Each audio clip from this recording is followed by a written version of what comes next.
Hello বন্ধুরা, কেমন আছো? আশা করি সব ভালোই আছো। তো আজকে আমার হাতে একটা স্পিকার রয়েছে, সেটা হচ্ছে সুইটন কোম্পানি। তো মেড ইন ইন্ডিয়া, এটা হচ্ছে কলকাতার প্রোডাক্ট একটা স্পিকার। সকলেই চেনো জানো, এখন নাম বহুত কামিয়েছে এই স্পিকারটি, এই কোম্পানির স্পিকারটি। এই স্পিকারটির জন্য বলবো না, তো এই কোম্পানির স্পিকার এখন প্রচুর নাম কামিয়েছে, যার জন্য এর রেট দিনকে দিন বেড়েই চলেছে। তো এটা হচ্ছে সুইটন কোম্পানির স্পিকার, পিএ সিরিজ চ্যালেঞ্জার। এর মডেল নাম্বার হচ্ছে যে 15PA 400BM, 400 ওয়াটের স্পিকার, 8 ohmsের 400 ওয়াটের স্পিকার। এটা RMS পাওয়ার নয়, AES পাওয়ার।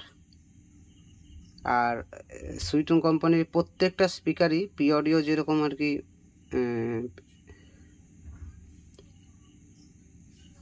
স্পিকার বানায় আর কি, যেভাবে সেভাবে এরাও বানায় সুইটন কোম্পানি। AES পাওয়ারের মধ্যে, RMS পাওয়ারের মধ্যে বানায়, যেমন আহুজা, অডিওটোন, এরা সব RMS পাওয়ারের মধ্যে বানায়, কিন্তু এরা সব AES পাওয়ারের। তো এই স্পিকারের প্রত্যেকটা ভালো এবং খারাপ দিক আমি তুলে ধরবো আপনাদের সামনে। তো প্রথম কথা, ওপর থেকে যখন দেখাচ্ছি তখন ওপর দিকে থেকে দেখায় এই যে এয়ার ভেন্টিলেশন। এই যে আমি হাত দিচ্ছি, দেখুন এই যে এয়ার ভেন্টিলেশন, এইখানটা কিন্তু একটা স্পাইডার লেগে আছে, কিন্তু স্পাইডারের নিচেতে যে গ্যাপিংগুলো রয়েছে, এই গ্যাপিংগুলা, এই যে কয়েলটা হিট হয়, এই যে কয়েলের এয়ার ভেন্টিলেশনে যে হিটটা হয় আর কি, ভেতরে যে প্রেসার হয় ঢোকা বেরা করার জন্য আর কি, যে হিটটা হয়, হিটটা এই যে ব্যাক সাইডে যে হোলটা রয়েছে, এই হোলটা দিয়ে বেরিয়ে আসে। এবং এই যে এয়ার ভেন্টিলেশন, এইদিকে এয়ার ভেন্টিলেশন রয়েছে, এখানে এয়ার ভেন্টিলেশন রয়েছে, এখানে কিন্তু স্পাইডার লেগে আছে, কিন্তু তাতেও আর কি উপর থেকে একটা এয়ার ভেন্টিলেশন দেওয়া আছে, যাতে আর কি গরম হাওয়াটা বেরিয়ে আসতে পারে। ভেতর থেকে দেওয়া আছে, এটা একদম এদিক থেকে একদম শেষ প্রান্ত পর্যন্ত চলে গেছে, যাতে আর কি এয়ার ভেন্টিলেশনটা দেখানো যায়, বের করা যায়। এই যে দেখেছো তো, এইদিকে ইয়ার দিকে বেরিয়ে আসবে, আর এদিকেও বের হবে। দেখতে গেলে একদম same to same P audio খাঁচার মতোই এটাকেও বানানো হয়েছে। আর পেপারকন যদি বলি, তো পেপারকন এটা একটা পুরাতন স্পিকার, বেশি দিন আগেকার নয়, আবার বেশি পুরাতনও না। তো এখানে দেখো যেন বেস, একটা সফট বেস একটা পাওয়া যায়, তার জন্য এখানে ডবল স্পাইডার ওভার স্পাইডার দেওয়া হয়েছে, যাতে বেসটা আর কি বেশ ভালো পাওয়া যায়। আর পেপারকন অত্যন্ত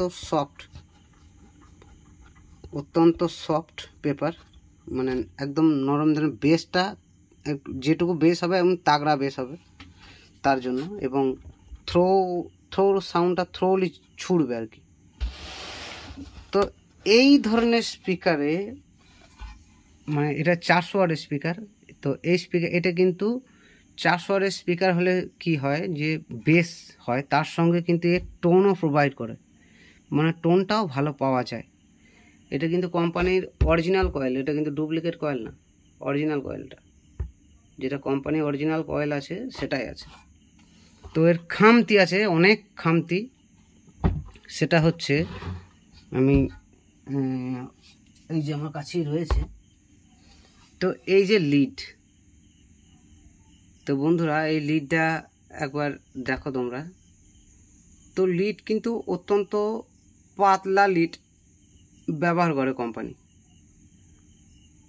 পাতলা লিড ব্যবহার করছে, বেশ সেটা ঠিক আছে। পাতলা লিড ব্যবহার করার সাথে সাথে লিডটাকে অত্যন্ত ছোট্ট দিচ্ছে, এটা হচ্ছে একটা এই কোম্পানির বিরাট বড় খামতি, মানে ছোট দিচ্ছে, যে কারণে আর কি অধিকাংশ সময় লিড ছেড়ে বেরিয়ে যাচ্ছে। মানে স্পিকার ঠিক থাকছে, কয়েল কাটছে না, দেখতেই পাচ্ছ কয়েল এখানে কাটছে না।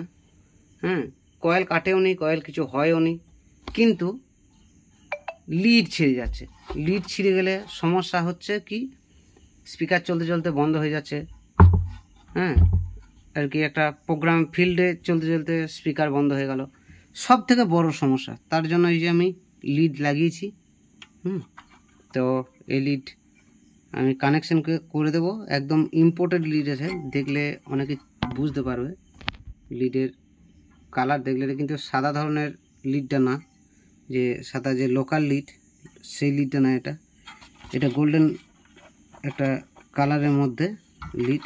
এটা বুঝতে অতটা বোঝা যাচ্ছে না, কালারটা একটু ডিফারেন্ট কালার আছে, যেটা চোখে দেখা যাচ্ছে সেটা ক্যামেরায় অতটা হয়তো বোঝা যাচ্ছে না, কিন্তু এটা একটা ইম্পোর্টেড লিড যেটা আমি ইউজ করবো আর কি।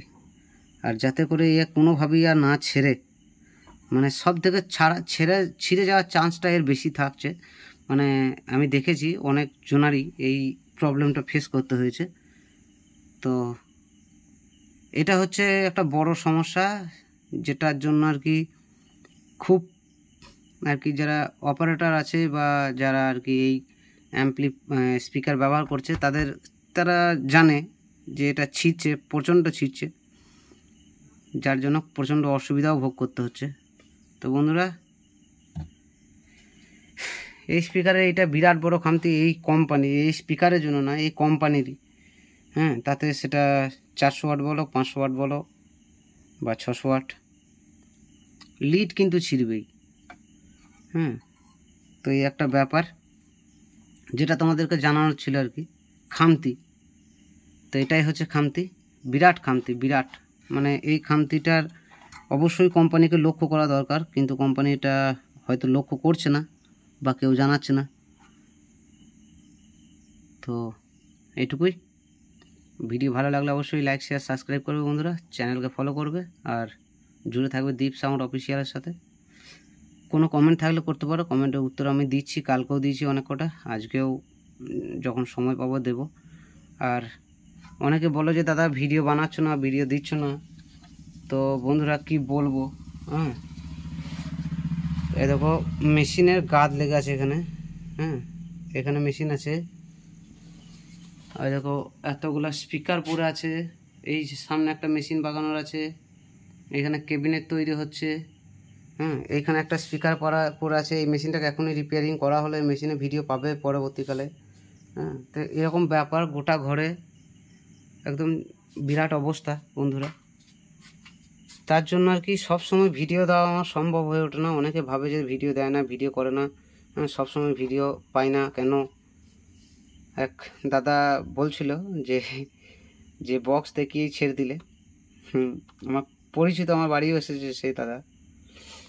তো মাঝে মাঝে ভিডিও দিতে পারি না, কিছু মনে করবে না, কারণ প্রচণ্ড কাজের চাপ, প্রচণ্ড চাপ, তার জন্য ভিডিও দিতে পারি না।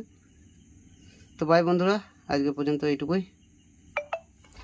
কিছু অসুবিধা থাকলে আমি জানাই, আর তোমাদের যাতে সুবিধা হয় সেই চেষ্টা করি, তোমরা যেন প্রবলেমে না ফেসে যাও। বা যে লিডকে ধরে নাও সুইটনের স্পিকার কিনেছো, কোনো কারণে দেখছো বাজছে না, তার মানে এটা নয় যে আর সুইটন কোম্পানি এত নয় যে চট করে স্পিকারে কয়েল কেটে যাবে। হ্যাঁ, এটা 4000 মেশিন দিয়ে বাজে, তাতেও কিন্তু কয়েল কিন্তু কাটেনি। 4000 মেশিন দিয়ে বাজে, এখনও কয়েল কাটেনি, কিন্তু লিড ছিঁড়ে গেছে।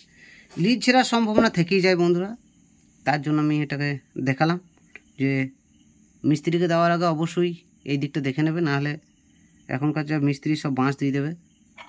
হ্যাঁ, আমি দেখেছি লক্ষ্য করে, তার জন্যই বলছিলাম, কারণ আমাকে বহুজনা বলেছে এই জিনিসটা। তো বাই, এটুকুই, ধন্যবাদ।